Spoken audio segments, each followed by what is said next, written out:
we are going to show you the best way to set up your bike at home. Start with the Retool Sizing app. After taking a few simple measurements, you get a recommended bike size and starting saddle height. Ultimately, your flexibility, strength, and riding style affect how you feel and how your bike is set up. Simple adjustments and customized equipment makes riding more comfortable, or faster, if that's what you're into.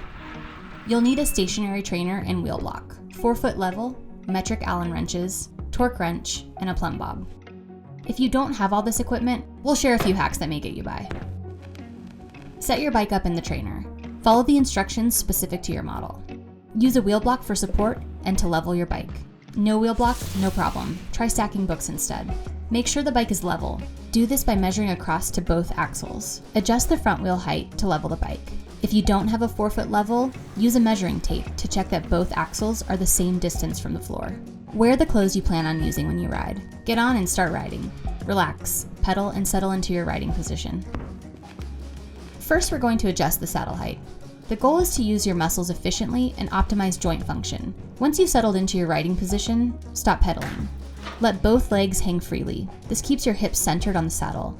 Set one of your pedals at the bottom, at 6 o'clock, and drop your heel to the bottom of the pedal. The goal is for your knee to be fully extended, legs straight, and heel barely touching the pedal. If your knee is bent, the saddle height should be raised. If your heel doesn't touch the pedal, the saddle height should be lowered.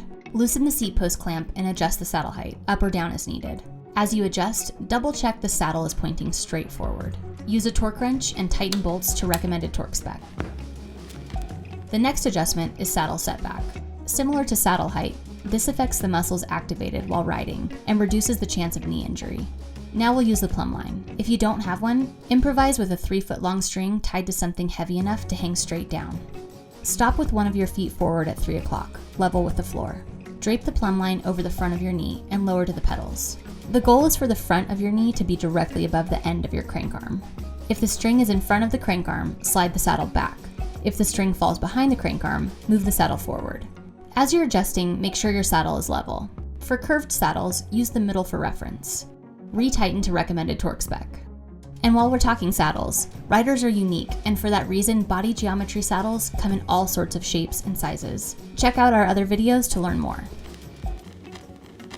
With your saddle position set, pedal for a few minutes and settle back into your riding position. Think about how your upper body feels. Your arms should reach the handlebars comfortably. Elbows shouldn't be locked out or bent too far. Flexibility and riding style are factors to consider when adjusting handlebar height. Off the bike, do a standing toe touch. If you can bend all the way over and easily touch your toes, you may prefer a lower handlebar. If you can't comfortably reach your toes, keep the bars up higher. There are a few different ways to adjust the handlebar height. Adjust the stem height by loosening the pinch bolts on the stem and removing the top cap. Rearrange the order of the stem and spacers to adjust the height. On many bikes, you can flip the angle of the stem. For this, you need to remove the stem's faceplate. Rotate your handlebar to make the grips feel level and comfortable. Retighten the bolts evenly and torque to manufacturer's specifications. Make sure your headset is adjusted properly. See the video linked below for headset-specific tutorials. After adjusting bar height, check the angle of your brake levers and reach to your shifters. On a flat bar bike, the angle of your brake levers should be in line with your arms. The shifters should be within reach, but not so close that they crowd your fingers. On a drop bar bike, the hoods can be adjusted. A slight upward angle typically best supports the hand and wrist. It should feel like a solid handshake. Now go ride your bike and see how your body feels. A complete retool fit is the best solution for setting up your bike, and customizing saddles, shoes, and grips increases comfort. For questions, see your local specialized retailer or leave comments below.